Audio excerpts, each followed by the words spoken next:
Chapter 3.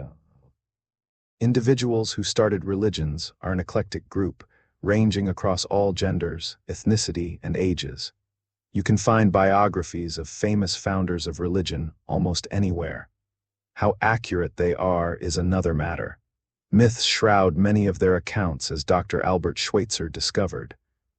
Famed for his missionary work in Africa in the early 1900s, as well as for being a noted religious historian, Schweitzer examined about 30,000 extant biographies of Jesus available in his day and concluded that none were accurate. Nothing could be more disappointing. He wrote in his still influential work The Quest of the Historical Jesus, 1906. He decided Jesus was a religious fanatic. Nevertheless, Schweitzer accepted the morals and ethics embedded in Christian teachings. Fortunately, historians have been able to collect enough information about lesser-known founders of religion to create detailed histories of their lives. The closer to our time they lived, the more data we have. This chapter will look at some of the early faiths, most of which have died out. Multiple religions were born in the turmoil of the second and third millennia. A surprising number of them have managed to endure into modern times. Here are some of them, listed from earliest to latest. Zoroastrianism. The oldest is Zoroastrianism, Mazdayasna in Persian, which was founded as late as 1500 BCE and still retains followers while influencing popular culture. For example, Freddie Mercury, the late lead singer of Queen, was a proud member of the sect which grew from the inspiration of Zoroaster, Zarthost in Persian, Zoroaster in Greek, among other options. In addition, Japanese car manufacturer Mazda took its name from the supreme Zoroastrian god, Ahura Mazda, hoping that the god of light would brighten the image of their vehicles. No one knows much about Zoroaster. His life is so shrouded in myth that historians can't agree when he lived. As a result, Zoroaster has been dated from 600 BCE to 1500 BCE.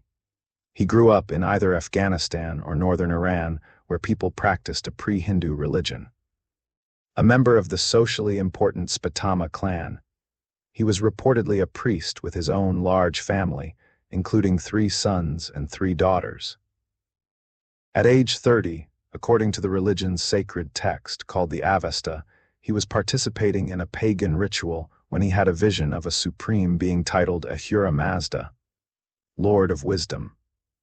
That god has been linked to an earlier belief in Mithra, and via RU1E47, recorded in Vedic, ancient Hindu, celebrations.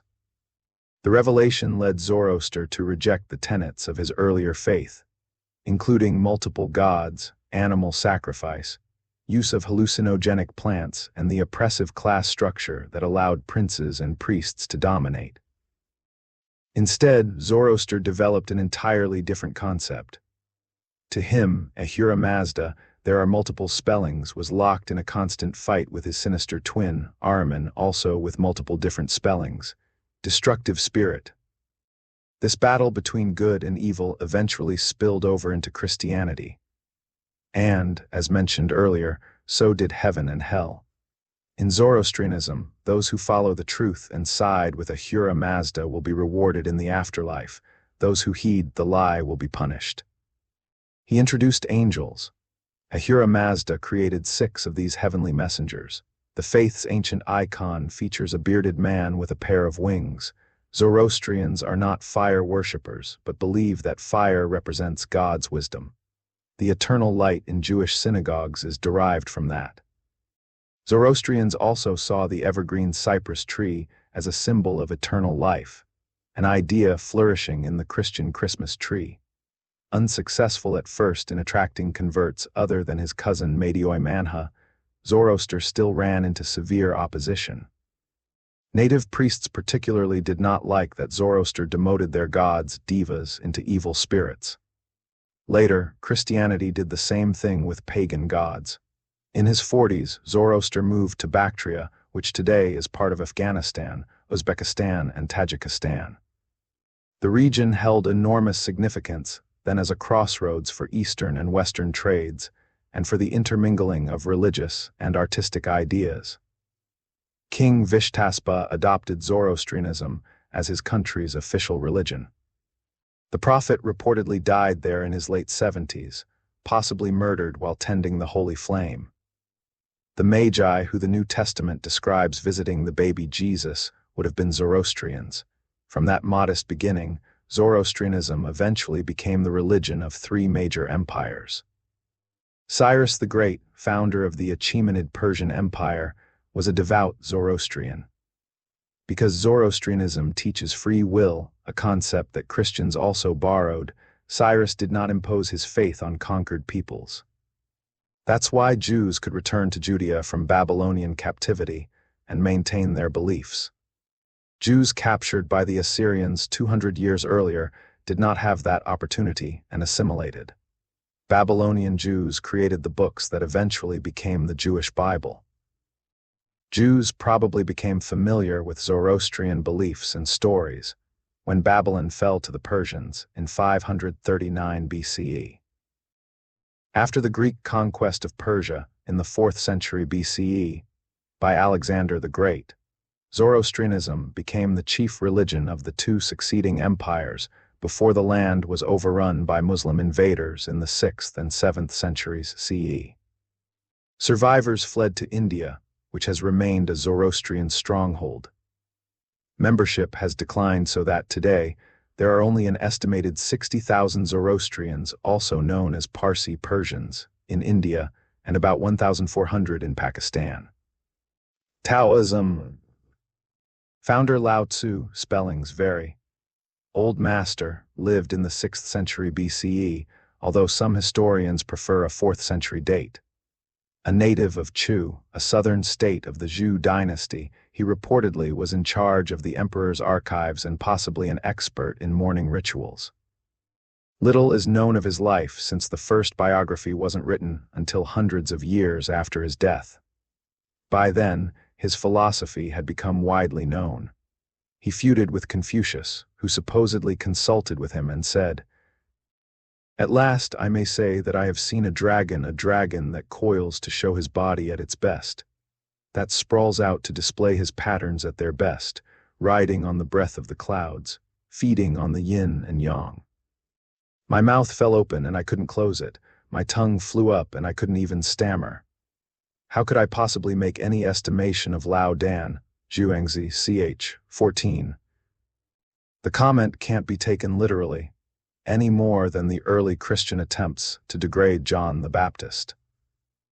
In the West, Taoism is associated with the circular image of two entwined halves called yang and yin, which are constantly in opposition to each other, shaping human desires. The differences in Taoism are not real, so that yang and yin constitute an indivisible whole. To Lao Tzu, all efforts are useless. He didn't mean to sit idly, but rather to follow natural forces and allow them to steer behavior and thought. In that way, a person can master any situation by shaping action to nature. The philosopher described his intent this way. The Tao abides in non-action, yet nothing is left undone. If kings and lords observed this, the 10,000 things would develop naturally. If they still desired to act, they would return to the simplicity of formless substance. Without form, there is no desire. Without desire, there is tranquility. In this way, all things would be at peace.